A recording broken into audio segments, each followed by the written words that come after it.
Hello everybody, welcome back to my channel. My name is Queenie. For those who don't know me, reviewing Love is Blind Season 10, Episode 9. Before I get into it, please make sure to like this video, subscribe and hit the bell, and leave a comment down below. So we are still with Chris and Jessica. He basically tells her he doesn't want to fake having sex with her because the more he fakes it, the less attracted he is to her.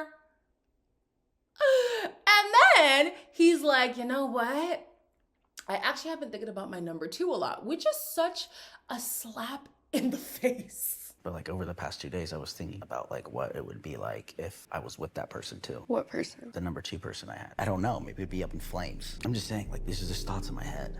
Yeah. That doesn't mean like how I felt, like that was all like true. I don't want you to be like sad. When 2 people want to fornicate, I get it. When you're 90 years old, everyone's not gonna look good. But I'm not 90. If she doesn't like the way I feel and she feels like she can't be with me because of the way I feel, then it's what it is. I need a word that combines the feeling of ew and then wanting to boo somebody. Boo doesn't work. I don't want like a word. I want it to encompass those feelings. I feel like booing him, and I also am like repulsed, and he's like ew to me. Whatever word that is, that's how I feel about Chris. That's how I feel about Chris. And you know, I was wondering why people were going off on him online. The people are like, oh, he's so ugly, he's so this and he's that. And I'm like, damn. Well,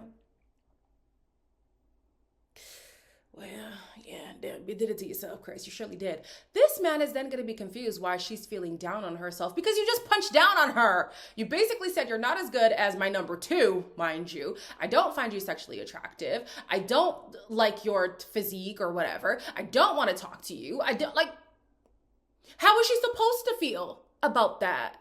So then Jessica's like, yeah, I feel like my perspective about him has changed. If this was a few days ago, I would have been like, no, this man loves me. I'm 100% sold on him. I want to marry him and whatever, which is still concerning because of the things that we do know about Chris, at the very least politically. So I'm just like, you know what?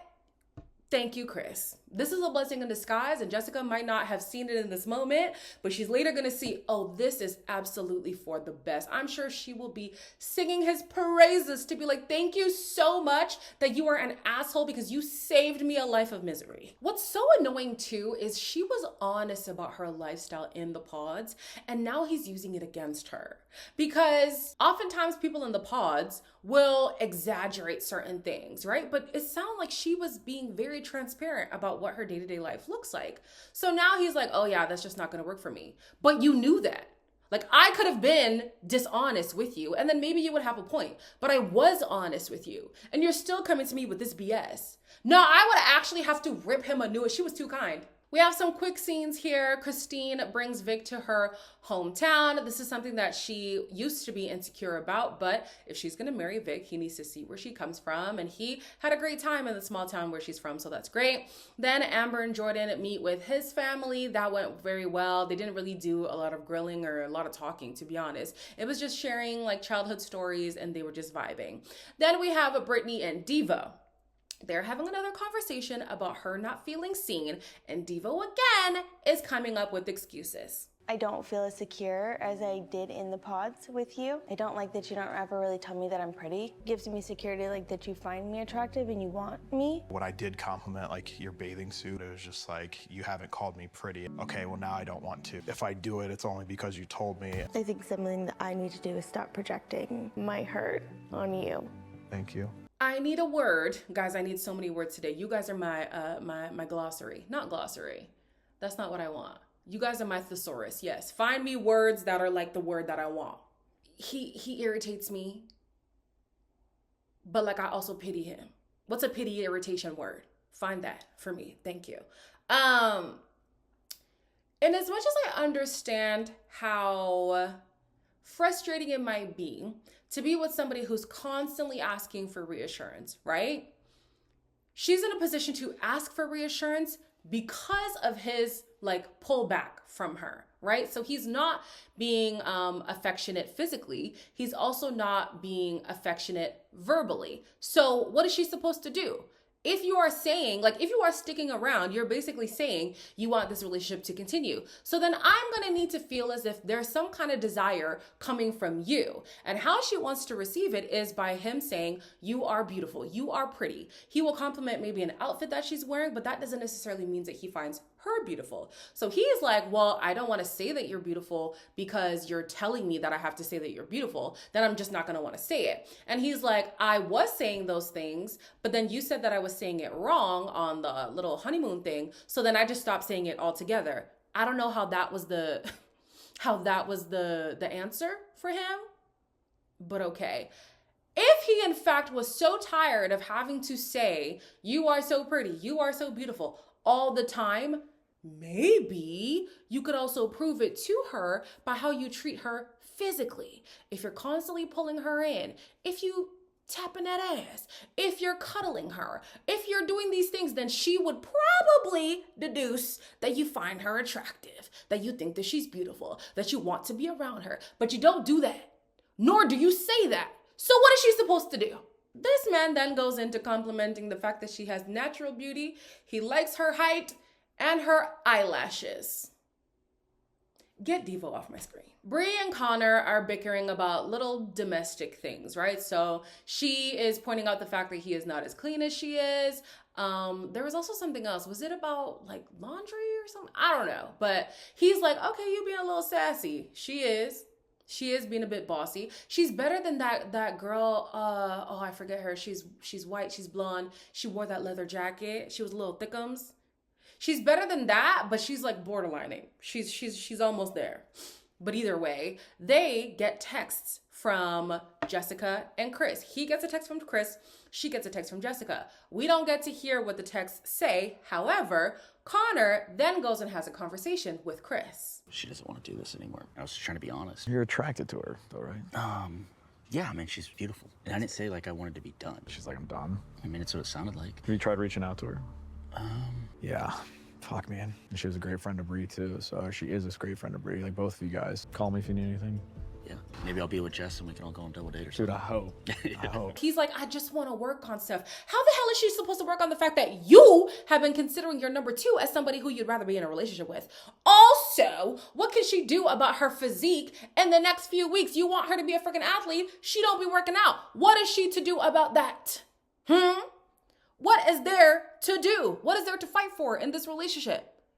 Get out of here. This man was, and then here's Connor trying to be, understanding. He's like, well, maybe you should give her a few days. Well, that's another problem. Giving her a few days is a problem. But he's like, yeah, and then you should write down your feelings about her. The feelings are that he hates her. He cannot stand this girl, okay? There's nothing to write. There's nothing to fix. And can you imagine? Chris is like, oh yeah, I just hope one day we'll be able to have a double date so you can push up on his girl? And Connor's here excited because unbeknownst to him, Chris is pining after his girl. Like, this is actually insane. Can we try to get the rationale of how we got here? Like, he just took whatever Chris was saying at face value and I was just like, bruh. Okay. Ashley finally gets to meet Alex's mom. And, sketchiness runs in the family. Well, he's like, I travel all around. And I was like, so your mom is the same way? She's more of a planner. I'm not go with the flow. I definitely like to plan. Experiences to me are what are important. Kind of see like the traveling, bouncing around. And Yeah. kinda... Yeah. Things are not important. I don't trust nobody in Alex's family. And I know we've only met two of them, but I don't trust the both of them. And anybody else, I don't trust them. Something about them is very shifty. And I know they're trying to present it as if they are nomads. Like, oh yeah, we just live this nomadic life. No, something is wrong. Something is wrong. So Ashley would basically be giving up so much structure for no structure at all. And that concerns me, especially when she opens up about her past relationship. She feels like she became a shell of a woman and she decided that going forward, she was never going to date or marry someone who was just banking on potential. And I'm here like, well, what about Alex is solid? Because you're banking on potential yet again. He doesn't have a stable job. He doesn't have any home ties. Family situation doesn't really seem, like future planning. Everything is just up in the air with this man. What what? Ashley, I just... As the wheels are turning for Ashley, she finally channels her dad's energy. And she starts inquiring about Alex's exes, because as she was talking to the mama, she was like, oh, you're telling me something that's a little bit different than what I've heard. So she's asking about the exes, and he's unclear on timelines all of a sudden. He's like, yeah, I mean, I had 2 prominent exes, but one ex wasn't that, prominent. However, he did plan to move to Australia with her, and she didn't go because she didn't want this nomadic lifestyle. But you're telling me that relationship wasn't important? Then he's going to say he did end up hitting her up one time, and they did hook up when he went to go see her. But then he also started dating another person who was like a situationship, but then the timeline overlapped with the other girl who wasn't that important, but obviously important enough to want to keep in contact with. He says that they're friends, but they're not really the closest of friends. And then he got hit up for the show. But then the turnaround from him being with those girls and then getting on the show, it just doesn't make sense. It just doesn't make sense. And here Ashley is like, and Alex is picking up on it too. He's like, what did he say? Basically, you could tell that she is putting the pieces together and he's getting weary. And she's like, I'm not attacking you. I'm just asking questions. Like Ashley's dad said, this man has an answer for everything. And even when he doesn't have an answer, he finds a way to explain himself away, like explain himself out of it. And very alarming. And I'm glad that Ashley is finally, she's finally catching on. Mike gets to meet Emma's entire family, and the mama, she's not playing when it comes to her daughter. Where do you feel like you fill in? A very good job of keeping her grounded. Great. So when we were talking about kids, number one, I don't have a maternal instinct, but I think it's there. You take care of Monchi. You need to walk it. You need to be on a schedule. taking care of a dog to having children. Well, I'm not. When it's a puppy. I'm somebody who grew up my whole life wanting to be a mom. My rebuttal still to that, question and my rebuttal to that is, do you regret it? Like, I don't regret having my children, and I love my children. There's a beautiful thing about living a life for yourself, too. Yeah. Sure. If I got to the end of my life and they said, you can do it again, I wouldn't have kids. Okay. Nobody has to justify why they No, want it's a kids beautiful or don't thing. want kids. I love being a grandma. So many people that haven't had kids yet are like, it's not going to change my life. You can't do everything that you think you're going to do with kids. It's hard, but it's worth it, my It opinion. is.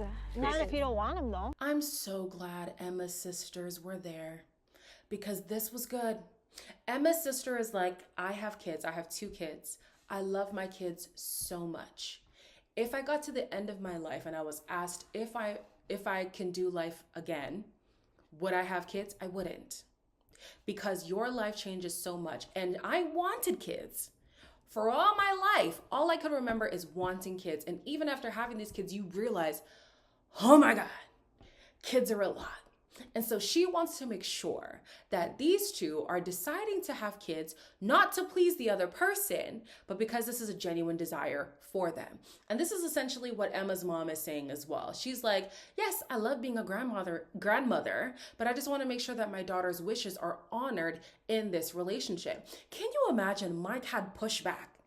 He was like, well, would you say that you regret having kids? I mean, I'm sure you love your kids. And how you gonna tell this girl how she feels about her parenting experience?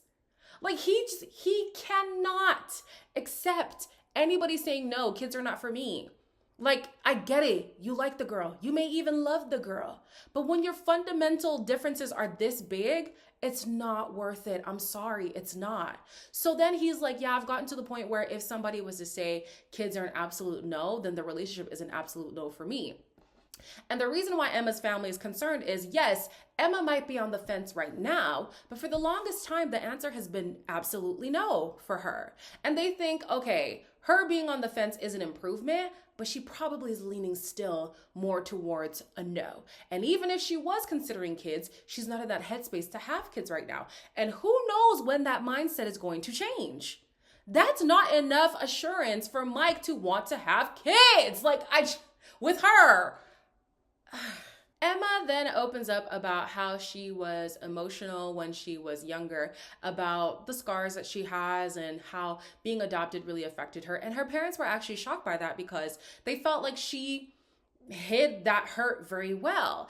And that is kind of a hint to how Emma would probably show up in her marriage. Like, there might be a resentment there if she ends up having kids and maybe didn't want them, or if he starts resenting her for not having kids. But because she's able to mask things very well, he might not even see how much that affects her. Then the husbands come out and they bring out Emma's niece and nephew, and I'm like, this is so bad. You could see Mike's ovaries bursting, and he's like, see, this doesn't do anything for you. Don't do that.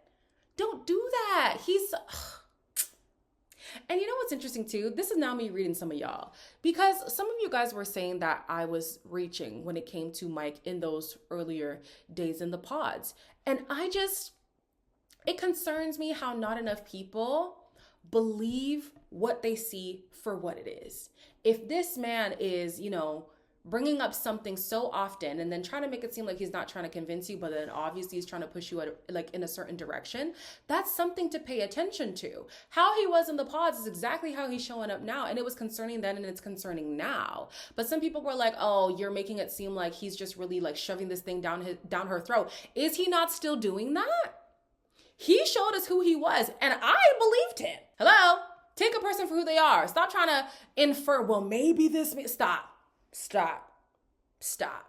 Even Mike, stop with the maybes. Somebody asked me not too long ago what marriage meant to me, or how did I know that this is the right person that I want to marry?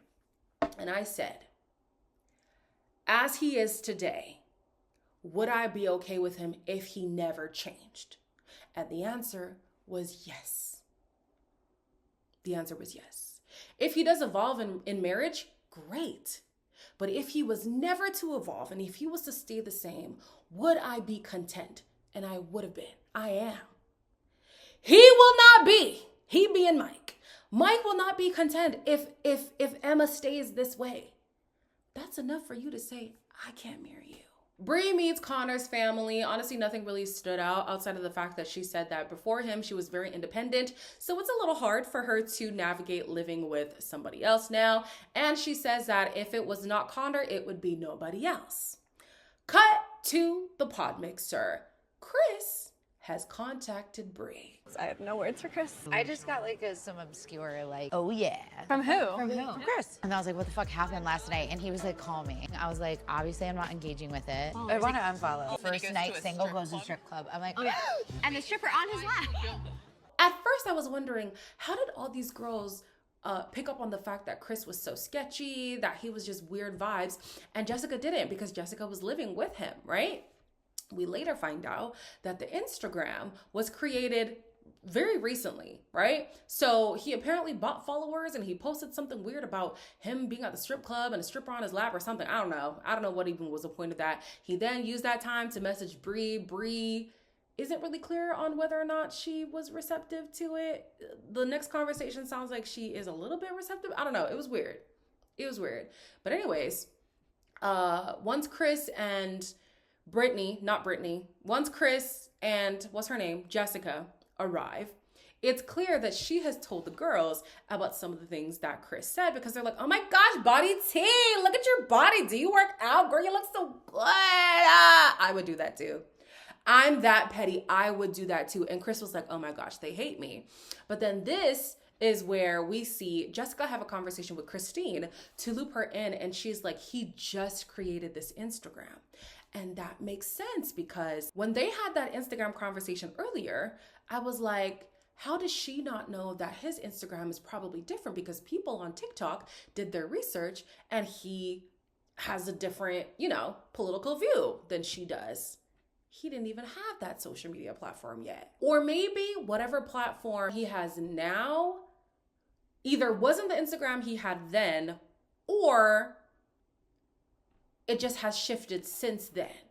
I don't know, but clearly there's a disconnect there. But even still, did they not talk about this in the past? I don't know, maybe Jessica's one of those people where politics just doesn't bother her that much, and it should.